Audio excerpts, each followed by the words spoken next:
Hi ඉතින් ඔයාලට කොහොමද? අද ලොග් එකෙන් කියන්නේ අපි පාත්‍ර පියෝ පල්ලි ගියා. ඉතින් පාත්‍ර පියෝ පල්ලිය ගැන විස්තර තමයි අද අපි ලොග් එකෙන් ගේන්නේ. මේ තියෙන්නේ පාද්‍රේ පියෝ මුනිතුමාගේ පරමාර්ථයක් වෙලා තිබිච්ච හොස්පිටල් එක. ඉතින් අපි මෙතනට කියනවා කාසා සොලියෝ දෙල්ලා සොෆෙරෙන්සා කියලා. ඉතින් ඒ වචනේ අර්ථය තමයි විඩාවට පත්වුවන්ගේ සහන නිවස කියන එක. මේ තියෙන්නේ පාද්‍රේ පියෝ මුනිතුමාගේ පල්ලිය. ඉතින් අපි ගියේ චතාරික සමය නිසා අපිට පාද නමස්කාරයේ නිරත වෙන්නත් අවස්ථාව ලැබුණා.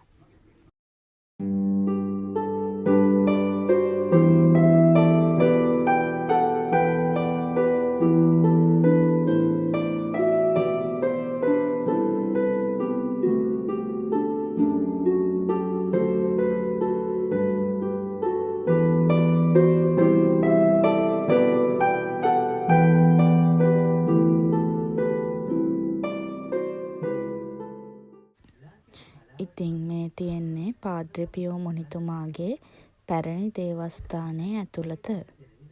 ඉතින් පාද්‍රේ පියෝ මුනිතුමා කියලා කියන්නේ ජේසුස් වහන්සේගේ ශ්‍රී වනකැලැල් පහම ආපු කෙනෙක්.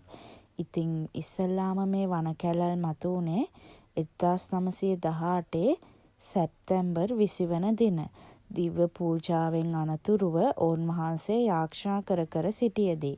ඉතින් ප්‍රථමයෙන්ම උන්වහන්සේට කලින් මේ ශ්‍රී වනකැලැල් ශරීරයේ මතුවුණු මුනිතුමෙක් තමයි අසීසේ ශුද්ධෝ ෆ්‍රැන්සිස් මුනිතුමා. මා උපත ලබන්නේ 1887 මැයි 25 වෙනි දින. ඉතින් පාද්‍රේ පියෝ මුනිතුමා උපත ලබන්නේ දුප්පත් ගොවි පවුලකට. ඉතින් මේ පවුල දුප්පත් වුණාට දෙවියන් කෙරෙහි දැඩි විශ්වාසයක් තිබිච්ච පවුල. මෙතුමාගේ නම තමයි ෆ්‍රැන්චෙස්කෝ ෆොර්ගියෝනේ. ඉතින් පාද්‍රේ පියෝ මුනිතුමා කුඩා කල සිටම දෙවියන් වහන්සේත් එක්ක සමීපව ජීවත් වෙච්ච කෙනෙක්. පාද්‍රේ පියෝ මුනිතුමා උපත ලබන්නේ බෙනවෙන්තෝ කියන ග්‍රාමයේ. ඉතින් මේ පාද්‍රේ පියෝ මුනිතුමාගේ මව අසීසේ ෆ්‍රැන්සිස් මුනිතුමාට ගොඩක් ප්‍රිය කළා. එම නිසා තමයි ෆ්‍රැන්චෙස්කෝ කියන නාමය පාද්‍රේ පියෝ මුනිතුමාට තැබුවේ. ඉතින් මේ ඉන්නේ දෙවන ජුවාන් පාවුලු පාප් වහන්සේ. ඉතින් පාද්‍රේ පියෝ මුනිතුමා සහ දෙවන ජුවාන් පාවුලු පාප් වහන්සේ අතර දැඩි සබඳතාවයක් පැවැතුණා. ඉතින් මේ සබඳතාවය මුලින්ම ආරම්භ වෙන්නේ දෙවන ජුවාන් පාවුලු පාප් වහන්සේ පූජකවරයෙක් වෙලා සිටින කාලයේදී. ඉතින් මේ පාද්‍රේ පියෝ මුනිතුමා කියන්නේ කුඩා කල සිටම විවිධ රෝග පීඩා ආදියෙන් පෙළෙච්ච කෙනෙක්. ඉතින් එතුමාට කොච්චර රෝග පීඩා තිබුණත් එතුමා දෙවියන් වහන්සේට තිබුණු යාච්ඤාව, ජේසුස් වහන්සේ සමග තිබිච්ච සබඳතාව දැඩිවම ගෙන ගියපු කෙනෙක්. මේ තියෙන්නේ පාද්‍රේ පියෝ මුනිතුමාගේ කුටිය. ඉතින් මේ දේවස්ථානයේම පොඩි කෞතුකාගාරයක් ඉදි කරලා තියෙනවා. එතුමා භාවිතා කරපු පූජා භාණ්ඩ, ඇඳපු වස්ත්‍ර, ඒ වගේ දේවල් අපිට දැක බලා ගන්න. මේ තියෙන්නේ ඒ දේවල්.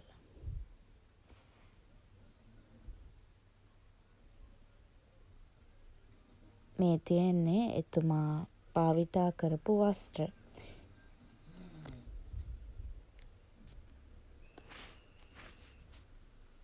මේ තියෙන්නේ පාද්‍රේ පියෝ මුනිතුමා ඇඳපු ලෝගුවක්. ඉතින් මේකේ ශ්‍රී වනකැලැල් වලින් ගලපු ලේ අපිට පැහැදිලිවම දැක බලා ගන්න පුළුවන්.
අපි වීඩියෝ එකේ වැදගත්ම හරියට ඇවිල්ලා තියෙන්නේ. ඉතින් පාත්‍රය පියෝ මුනිතුමාගේ ඇත්තම දේහය බලන්න තමයි අපි දැන් මේ යන්නේ. ඉතින් එතුමාගේ නිසල සුද්ධෝ දේහය දැක බලා ගන්න අපි වාග්යවන්ත වුණා. ඉතින් මේ පාත්‍රය පියෝ මුනිතුමාගේ පල්ලියට පුදුම ජනකායක් රැස් වෙනවා.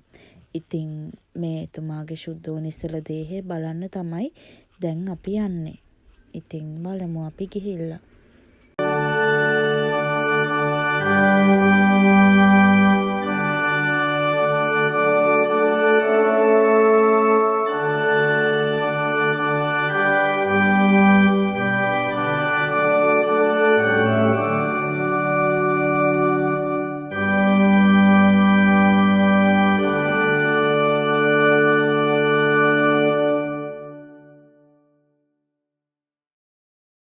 දැන් අපි මේ ඉන්නේ දේවස්ථානයේ ඇතුළත.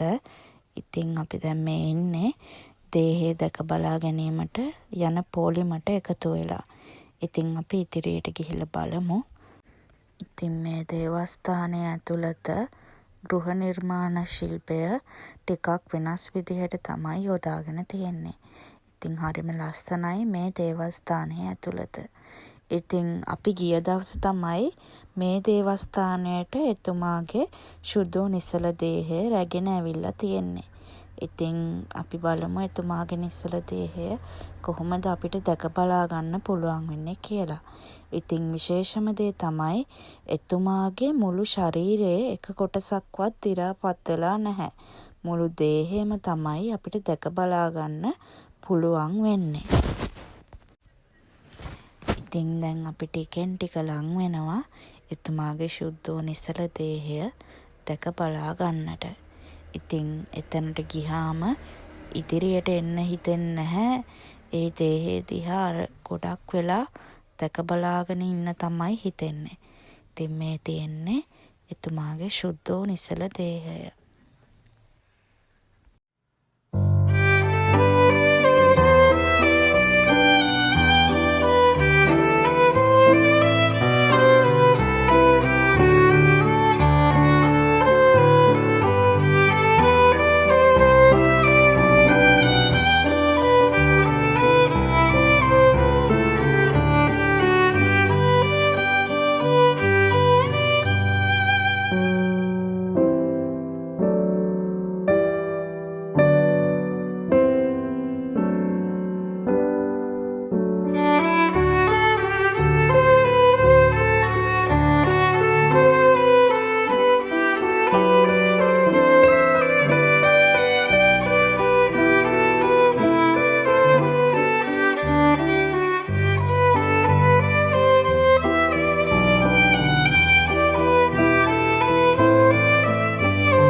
පාත්‍රපියෝ මුනිතුමාගේ දේවස්ථානයට ගියයින් පස්සේ පෝජ්‍යවලම පිහිටලා තියෙන පූලියාවල මදෝන්න ඉන්කොර්නාතා කියන දේවස්ථානයට තමයි අපි ඊළඟට ගියේ. ඉතින් දැන් ඔයාලට මේ බලා ගන්න පුළුවන් වෙන්නේ දේවස්ථානයේ ඇතුළත.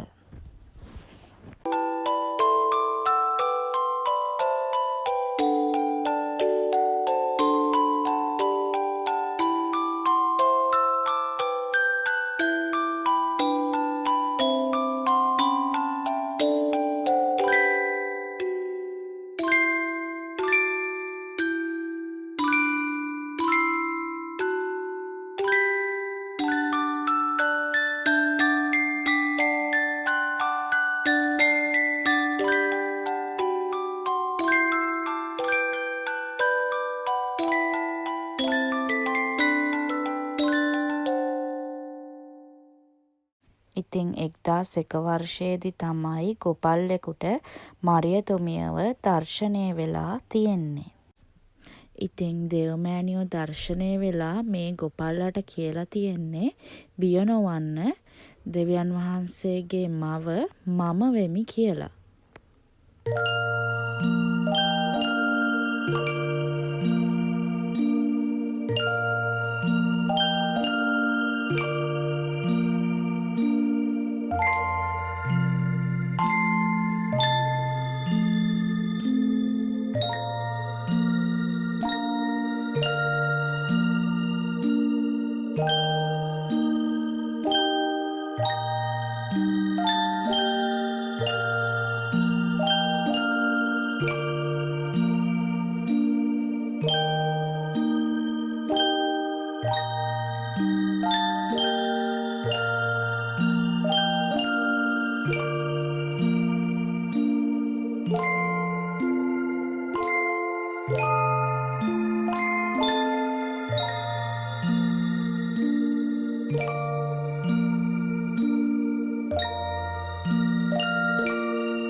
ඉතින් දැන් අපි මේ පෝලිමේ යන්නේ එතුමියගේ ප්‍රධාන ප්‍රතිමාව වන්දනා කරන්නට.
ඉතාලියේ තියෙන එක එක රස කැවිලි වර්ග.